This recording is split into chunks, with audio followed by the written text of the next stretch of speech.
And now it's time from our family interview area brought to us by BioLife Plasma Services. Once again, here is Joni Smith.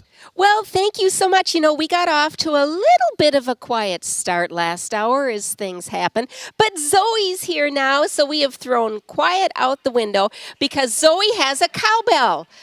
Give us that ring. Can you give us a ring? See, there you go. And you know what happened here just a minute ago?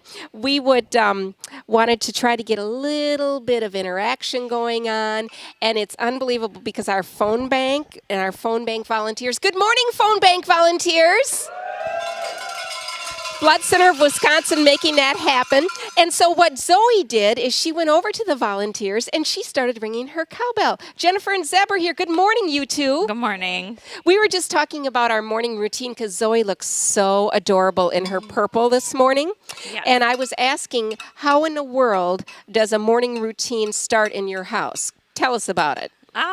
We are very lucky to have a great nurse that comes into our house that helps take care of Zoey at night and during the day. And she got up this morning with Zoey and got her going with her meds and her vest treatment and neb treatment. We were talking about breakfast. Yes. And I said, what did Zoey have for breakfast? She doesn't eat anything by mouth, but she does have Pediasure, which is her nutrition. So she drinks that. Very seldomly do we have to put it in her G-tube, where sometimes she would have to take her medicine because she won't take that by mouth. But where is that tube? on her stomach, just on the right side of her belly button. How does her health struggles begin? There is a initial that's PRS. What does that stand for? Pierre-Robin sequence or syndrome. Basically, when she was born, when she was growing, her jaw stopped growing. So it stopped. So it caused all these different issues. So like her hearing loss, she has 70% hearing loss. Her jaw didn't fully grow out, so it caused airway issues. So she was on oxygen when she was born for a while, and things just progressively got worse. So we ended up after staying here for 3 weeks, we went to Madison, and we're there for 55 days where she underwent 6 surgeries. The day that we showed up in Madison was probably the scariest thing I've ever dealt with because I didn't realize how bad she was until they looked at her and said, we need to get her into the hospital, like right this minute. So you were scared. What else was happening? Just panic set in because he was still in Tennessee. He hadn't fully moved up here yet. And so I was by myself and I was scared because they're like, she needs to be put on oxygen. She's barely breathing. And they're like, we need to do emergency surgery tomorrow. And so just all these things are running through my head of like, what do I do? Zeb, I have a question for you. Sure. What was going through your mind when you were miles and miles and miles away and all this was going on? Well, I was kind of confused, didn't know kind of what was going on, what we were going to have to do. So put in my paperwork for military leave and got on a plane, flew out quick as possible. I bet that was a long plane ride for you, wasn't it? It was. When did you guys hear about Children's Miracle Network hospitals? Do you remember the first time that you heard about that? We heard about that while we were here still in Gunderson, where they would say, go take a 5-minute break and just go get something to eat, and here's a food voucher for you. So it started off with food vouchers when we were initially here for those first 3 weeks. We had other kids at home, so one of us was at home, one of us was here, so we were kind of swapping back and forth. And they were just like, let us take care of her. You go take a 5-minute break. And you had to get used to a new normal? Yes. A new lifestyle, as we call it.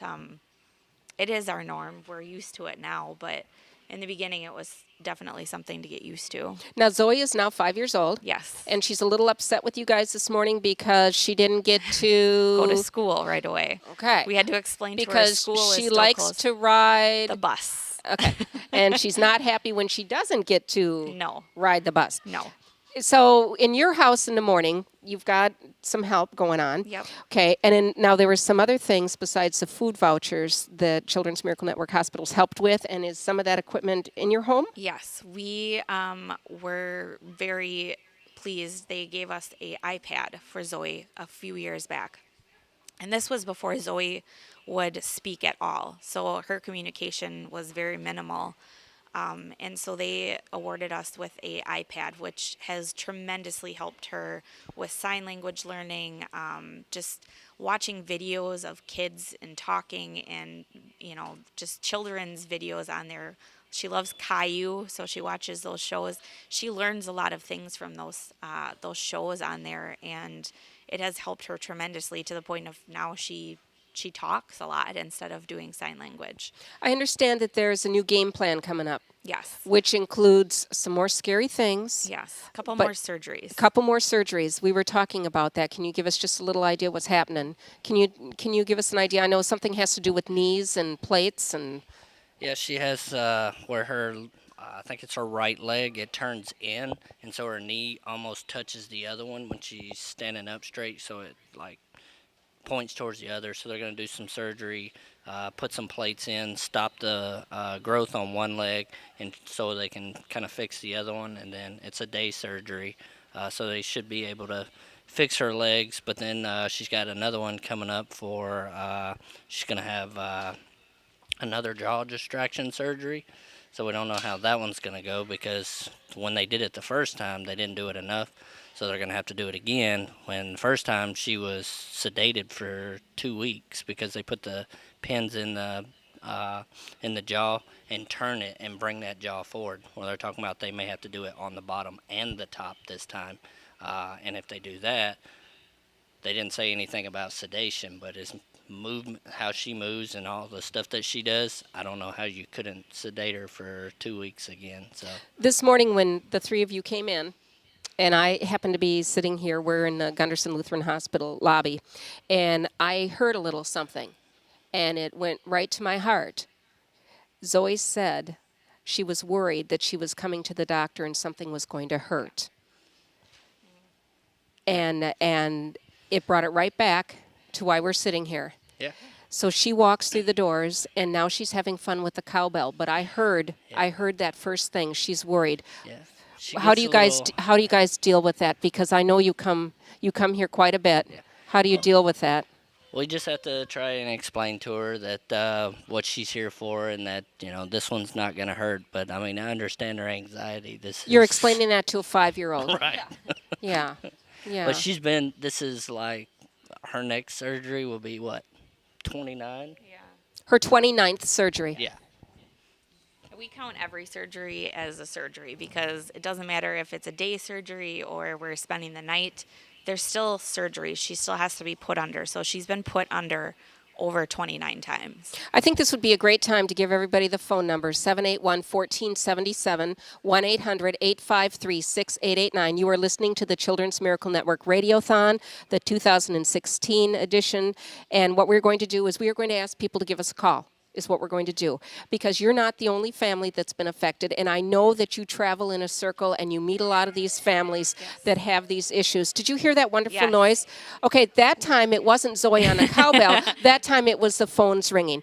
And right this very minute, there's 22 sick babies in this hospital. Aw. Right this minute.